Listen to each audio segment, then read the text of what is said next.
Germanton Hospital pioneers in world-class orthopedic cardiology and multi-specialty care. Top 3 in Hyderabad, top 10 in South India. Attapur, Hyderabad. Intermediate చదువుతున్న ఇద్దరు పిల్లలతో పాటు Cherlapalli railway స్టేషన్లో ఆత్మహత్య చేసుకున్న విజయశాంతి రెడ్డి కేసు ఒక కొలిక్కి వచ్చేసింది. ఈ కేసులో పూర్తిగా ఇన్వెస్టిగేషన్ కంప్లీట్ చేసి అసలు ఏం జరిగిందనేది పోలీసులు తేల్చేశారు. ఈ విషయాలన్నీ మనతో చెప్పేందుకు ప్రస్తుతం మనతో పాటు ఉన్నారు రైల్వే ఇన్స్పెక్టర్ సాయి ఈశ్వర్ గౌడ్ గారు. ఒకసారి ఆయన అడిగి అన్ని వివరాలు తెలుసుకుందాం. సార్ నమస్తే అండి. నమస్తే మేడం.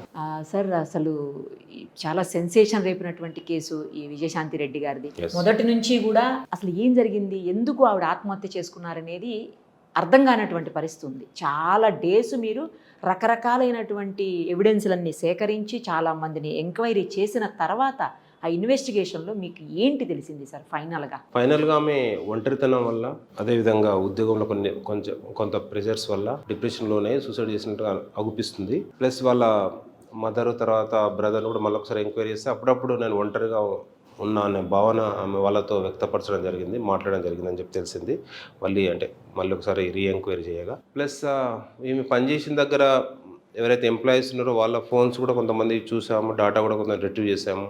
ఎలాంటి అనుమానాస్పదంగా అంటే చాటింగ్ అని సంథింగ్ అటువంటి అయితే ఏం లేదు. ఓన్లీ ఆమె డిప్రెషన్ గురై సూసైడ్ చేసుకుంటూ అవుపిస్తుంది. అట్ ద సేమ్ టైం వాళ్ళ పిల్లలకి ఏ విధంగా దాన్ని అంటే వాళ్ళు ఒప్పించింది, కన్విన్స్ చేసింది అనేది మాత్రం అది మ్యాక్సిమం తెలడానికి తెలుసుకోలేకపోతున్నాం. ఎందుకంటే వీళ్ళు ఫోర్త్ పర్సన్తో ఎక్కడ షేర్ చేయలేదు, ఎక్కడ చాటింగ్లో కూడా ఎక్కడ మెసేజ్లో కానీ ఎక్కడ కానీ ఎవరితో కానీ దీని గురించి డిస్కస్ చేయలేదు. చాటింగ్స్ కానీ లేకపోతే ఫోన్లో ఉన్న మెసేజెస్ కానీ ఏమన్నా డిలీట్ అయినాయా సార్? ఏమన్నా డిలీట్ చేస్తున్నారా వాళ్ళు?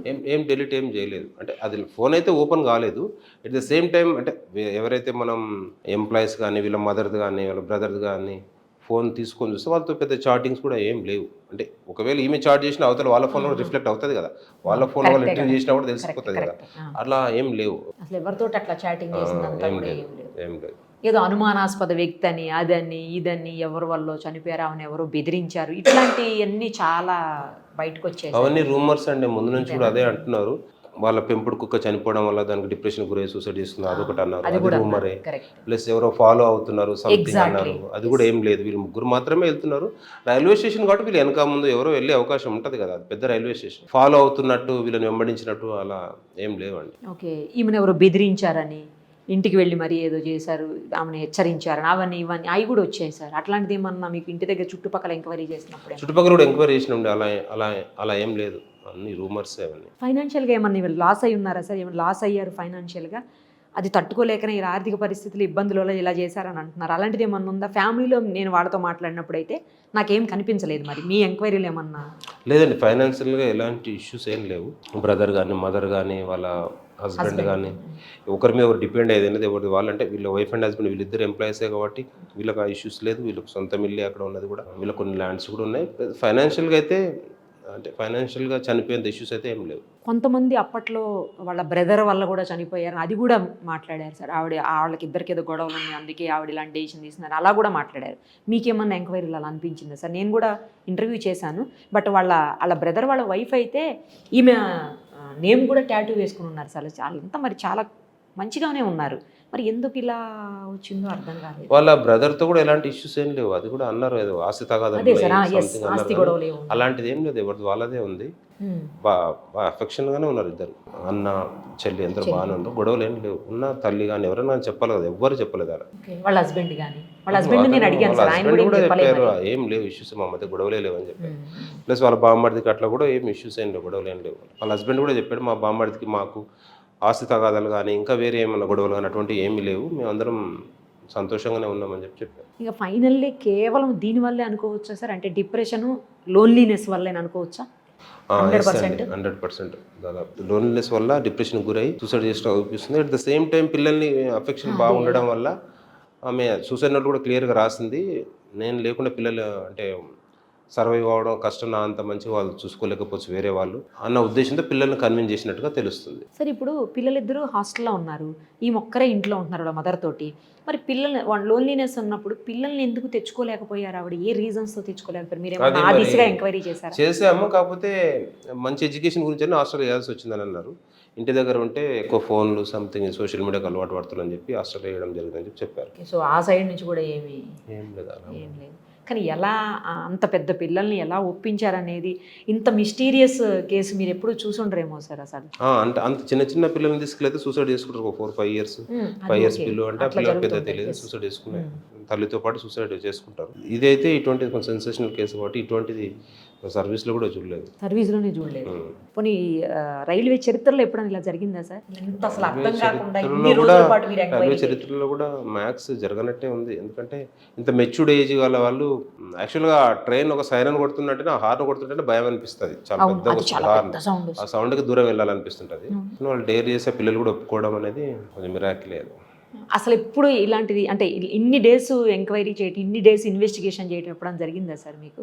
అంటే ఒక ఇటువంటి సెన్సేషన్ కేసులో ఇన్ని రోజులు అంటే ఎలాంటి క్లూ లేకుండా అంటే చాలా తక్కువ సందర్భాలు ఉన్నాయి కదా.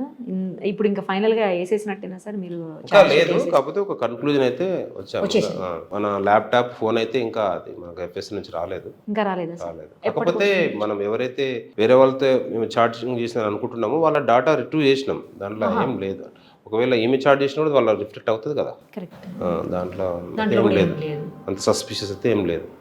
ఇప్పుడు ఎప్పుడు వస్తాయి సార్ పూర్తిగా ఈమెది పోస్ట్ మార్టం రిపోర్ట్? కానీ పోస్ట్ మార్టం రిపోర్ట్ ఎఫ్ఎస్ఎల్ కూడా పంపించడం జరిగింది. ఒక 45 days or 2 months పడుతుంది రిపోర్ట్స్ రావడం. ఇంకొక 1 month పట్టే అవకాశం ఉందా సార్? అయితే అనదర్ 1 month. అప్పుడు అది దాంట్లో పెద్దగా ఏం ఉండదు. మల్టిపుల్ ఇంజరీస్తేనే మ్యాక్స్ రావచ్చు అవకాశం అలా ఉంది. ఎందుకంటే ట్రైన్ యాక్సిడెంట్స్ అన్ని మల్టిపుల్ ఇంజరీస్ ద్వారానే చనిపోతారు. ఎక్కువ హెవీ బ్లీడింగ్ అవ్వడం వల్ల చనిపోతారు. స్పాట్లోనే చనిపోతారు. హెవీ బ్లడ్ లాస్ కావడం వల్ల చనిపోతుంటారు. ఆ రోజు చాలా పెద్ద సౌండ్ తోటి హార్న్ వేశారు అని అన్నారు కదా సార్. ఆయన ఏమన్నా చెప్పారా? ఆ పైలట్, లోకో పైలట్ ఎగ్జామ్ చేసాము కదా, చెప్పారు. చేసాము. వాళ్ళు ఒకరినొకరు పట్టుకొని ఉన్నారు. పట్టుకొని ఒకరు భుజాల పైన ఒకరు చేసుకుని పట్టుకున్న ట్రాక్ పైన ఉన్నారు. మన సైరన్ కొట్టినా కానీ వాళ్ళు పక్కకు జరగలేదు అని చెప్పారు. అతను చెప్పాడు. అంటే ఎంత దూరంలో విజిబిలిటీ ఉంటుంది సార్ వీళ్ళు? మ్యాక్స్ ఎంత ఒక 100 meters 180 meters నుంచి ఆయన అబ్జర్వేషన్ సైరన్ గట్టి కొట్టుకుంటా వెళ్ళాడు. ఇంకా ఆయన కూడా ఏం చేయలేను, రాపలేరు దాన్ని. అంత స్పీడ్తో. ఎంత స్పీడ్ ఉంటుంది సార్ జనరల్గా ఆ టైంలో? అక్కడ స్టేషన్ దగ్గరేమో కదా అది. ఒక 60-70 ఉండొచ్చు. ఆ టైంలో కనుక బ్రేక్ వేశారంటే, సడన్ బ్రేక్ వేస్తే డిరైల్ అయ్యే అవకాశం ఉంటుంది. అది ఇంకా మరింత పెద్ద ప్రమాదం.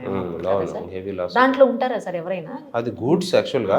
కాకపోతే దాని ఎట్లా డిరైల్ అవుతుందంటే ఆ ట్రాక్ దెబ్బతింటే అంతా అవుతుంది కదా. వాళ్ళు వేరే ట్రైన్స్ కూడా ఇబ్బంది అవుతుంది. ఏం చేయలేరు. అట్లాంటి చాలా మందిని సేవ్ చేయొచ్చు. మరి చాలా మంది ట్రైన్ చాలా మంది అంటే ఎక్కువ దూరం ఉంటే స్లో ఉంటే వాళ్ళు ఆపేస్తారు అనే ఉద్దేశంతో వాళ్ళు ఏం చేస్తారు, సడన్ గా ఒకసారి కూడా ట్రాక్ పైకి వచ్చేస్తుంటారు. పక్కన పోతూ సడన్ కూడా వచ్చేస్తారు. వాళ్ళు సూసైడ్ చేసుకోవాలనుకున్నారు, సడన్ కూడా వచ్చేస్తారు. వీళ్ళు అలాగే వచ్చారా సార్? వీళ్ళు ఏం లేదు, ముందే నిలబడ్డారు. వీళ్ళు చీకటి కూడా కదా, ముందే నిలబడ్డారు. ఏ టైం సార్ ఎగ్జాక్ట్లీ 12:35 12:45 మధ్యరాత్రి, మిడ్ నైట్ లో. అందుకే చీకట్లో కనిపించకపోవచ్చు లాంగ్ నుంచి.